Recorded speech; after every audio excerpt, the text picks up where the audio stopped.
Forget everything you know about 1970s sci-fi. While Americans were making Star Wars, Japan was creating mind-bending visions of the future that most Western fans never saw. These weren't just monster movies. They were wild, weird prophecies wrapped in neon and nuclear anxiety. Did Japanese filmmakers somehow see our future more clearly than Hollywood? The answers might shock you. 1. Hausu, House, 1977. What happens when a Japanese soft drink company gives a commercial director carte blanche to make the scariest movie possible? You get Hausu, a fever dream that defies categorization.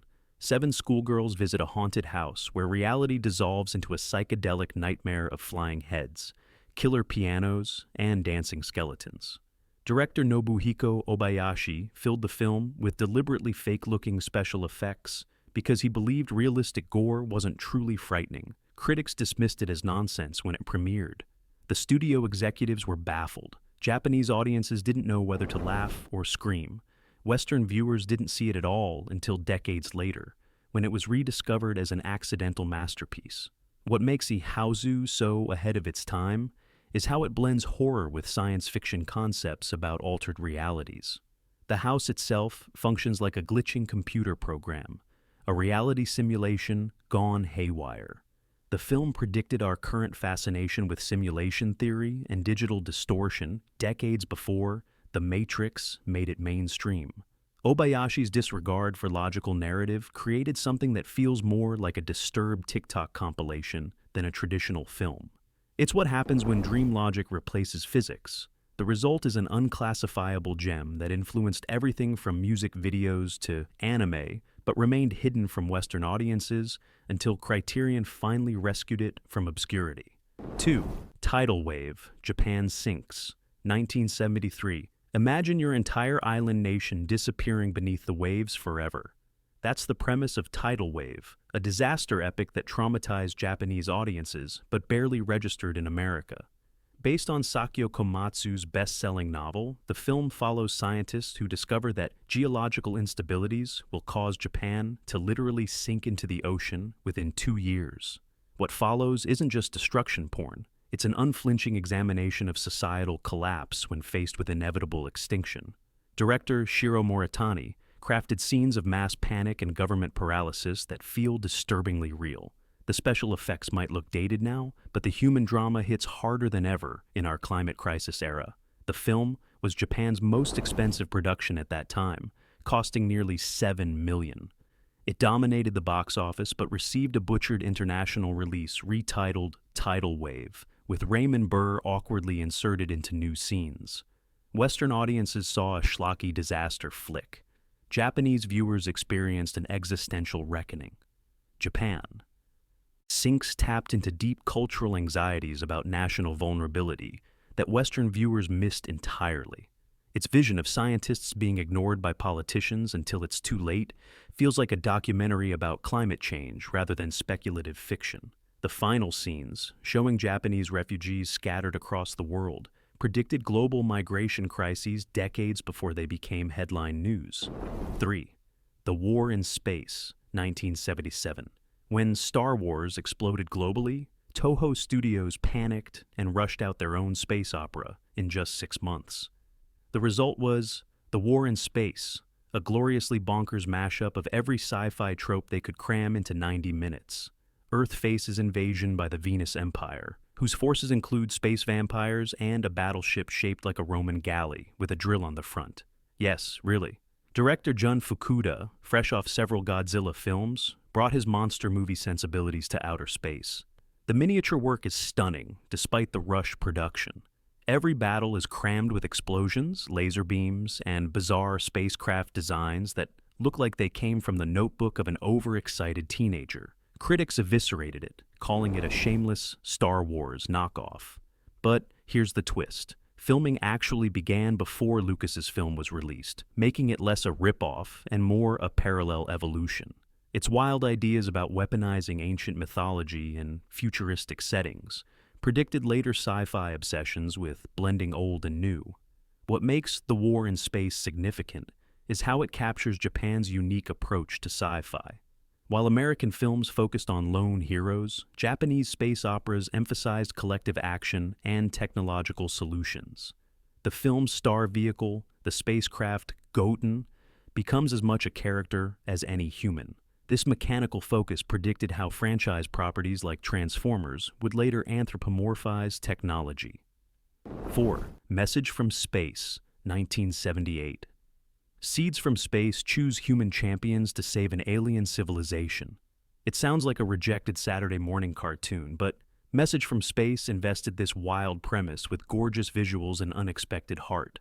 Director Kinji Fukasaku, who later shocked the world with Battle Royale, created a space adventure that mixes samurai honor codes with starfighter battles. The film shamelessly borrows from Star Wars, while adding distinctly Japanese elements. The glowing seeds that select warriors are based on a traditional Japanese folktale about magical peach pits. The result is cultural fusion at its most deliriously entertaining. Sonny Chiba, Japan's martial arts superstar, leads a diverse cast through set pieces involving cosmic storms and a villain whose fortress is literally a mechanized planet. Toei Studios poured 1 billion yen into the production, making it Japan's most expensive film at that time. The gamble didn't pay off financially, but the investment shows in every frame. The practical effects remain impressive, with intricate miniatures and elaborate explosions that hold up better than early CGI. American critics dismissed it as a cheap Star Wars clone, missing how it reinvented Joseph Campbell's hero's journey through a distinctly Eastern lens. Its vision of chosen ones finding connection across different planets predicted today's interconnected superhero universes. The film's unique design aesthetic, blending feudal Japanese imagery with futuristic technology, influenced decades of anime and manga that would later conquer global pop culture. 5. The Last Days of Planet Earth, 1974. Environmental collapse, mind-controlling insects, and prophecies of doom converge in The Last Days of Planet Earth, a film so bleak it makes Mad Max look like a comedy. Based on the prophecies of Nostradamus, the film presents a series of apocalyptic scenarios including mass starvation, biological warfare, and ultimately humanity's extinction. Director Toshio Masuda didn't just want to scare audiences, he wanted to warn them. The film's imagery is nightmare fuel, mutated humans with slug-like appearances, children born without limbs, and swarms of killer insects devouring everything in their path. Most disturbing is how these horrors unfold not through supernatural means, but through human arrogance and environmental neglect. Released during Japan's period of severe industrial pollution, the film resonated with audiences experiencing real-world environmental catastrophes like Minamata disease. Its graphic depiction of birth defects proved so controversial that Toho later edited some scenes for re-release. Western audiences, when they saw it at all, received a heavily cut version under the title The Prophecies of Nostradamus. The film's unflinching portrayal of environmental devastation predicted climate anxiety decades before it became mainstream. Its suggestion that humanity might be approaching an evolutionary dead end feels less like science fiction and more like scientific warning with each passing year. 6. Espy, 1974. Psychic spies, mind control, and Cold War tensions collide in Espy, a paranoid thriller that predicted government ESP programs years before they were declassified. The film follows agents with extrasensory perception who work for the Japanese government, tracking a terrorist organization that's weaponizing psychic abilities. Director Jun Fukuda crafts a world where the next battlefield isn't physical but mental. The film mixes espionage tropes with genuine scientific speculation about ESP research happening in the USSR and US at the time. Its vision of psychic warfare feels simultaneously ridiculous and unsettlingly plausible. The standout sequence involves agents mentally battling while their physical bodies remain motionless, a concept that would later appear in everything from Inception to The Matrix. Japanese audiences were intrigued but confused by the film's blend of action and pseudoscience. Western viewers never got the chance to see it at all, as it received no international distribution despite its innovative concepts. What makes Espy remarkable is how it predicted actual classified government programs. The U.S. military's Stargate project, which investigated psychic phenomena for intelligence applications, wasn't declassified until 1995.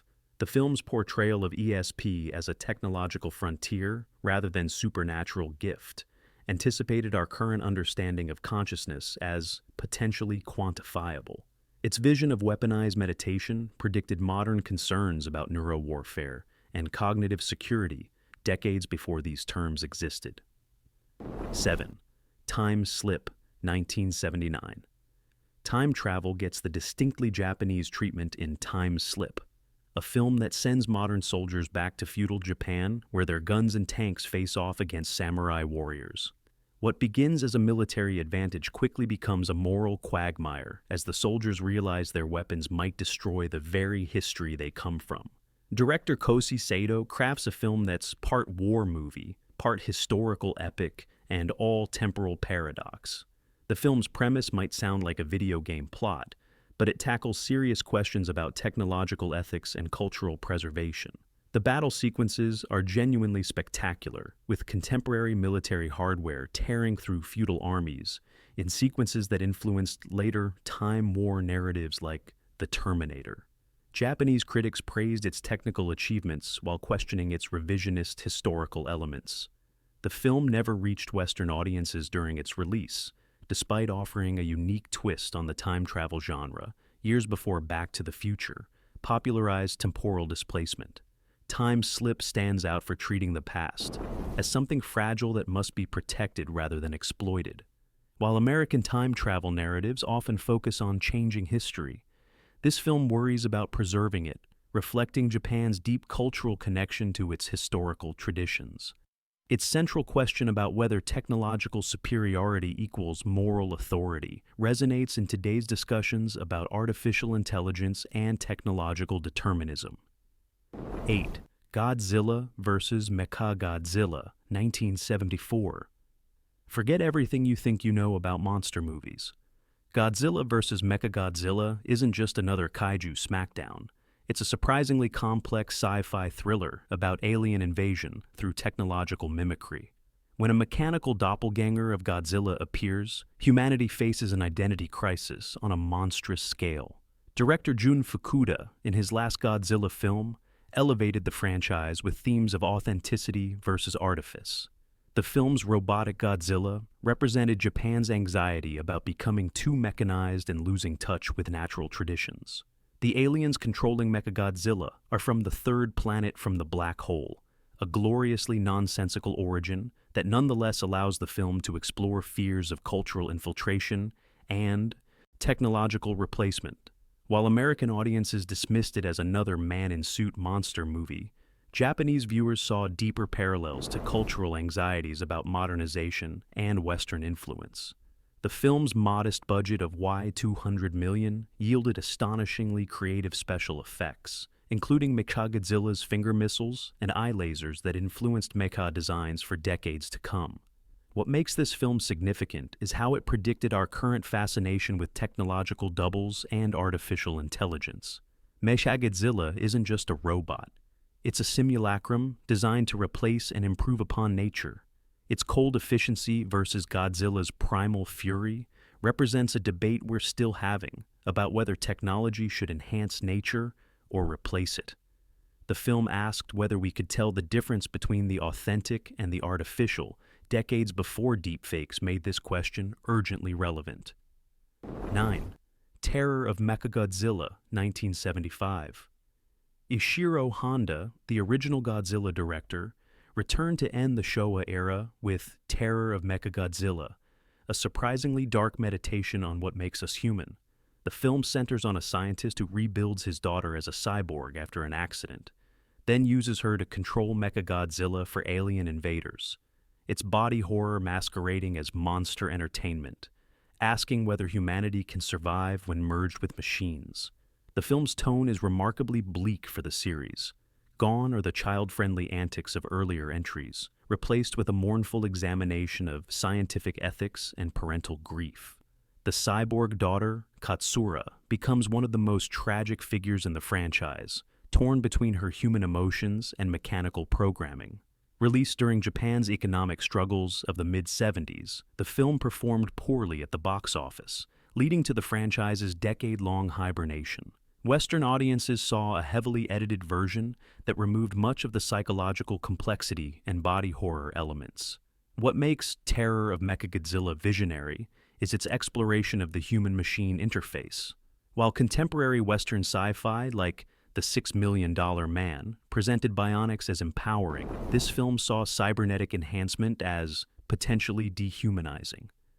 Katsura's struggle with her dual nature predicted later explorations of transhumanism and post-human identity.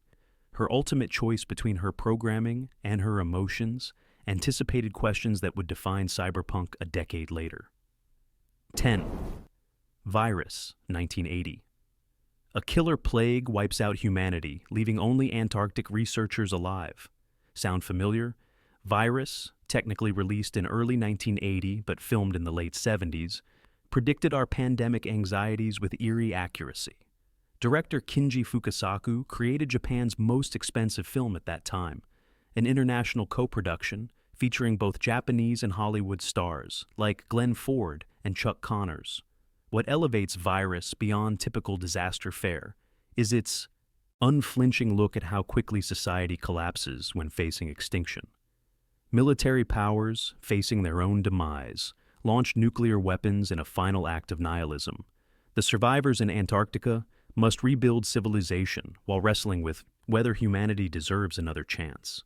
Japanese audiences embraced the film's apocalyptic vision, but international distributors butchered it. The American release cut nearly 40 minutes, transforming a complex meditation on human fragility into a sensationalist disaster movie. Roger Ebert dismissed the truncated version as a plodding disaster film of the old school. The uncut version feels prophetic in multiple ways. Its vision of a respiratory virus that spreads asymptomatically, jumping from Asia to America before going global, predicted COVID-19's trajectory with uncomfortable precision. The film's portrayal of scientific researchers racing against time while political leaders make fatal mistakes feels less like fiction and more like documentary. Most disturbing is its suggestion that our technological advancement has outpaced our moral evolution, leaving us with the power to destroy ourselves, but not the wisdom to avoid it. 11. Prophecies of Nostradamus, 1974. Some films are so disturbing they get suppressed by their own studios. Prophecies of Nostradamus remains officially unavailable in its complete form, even in Japan.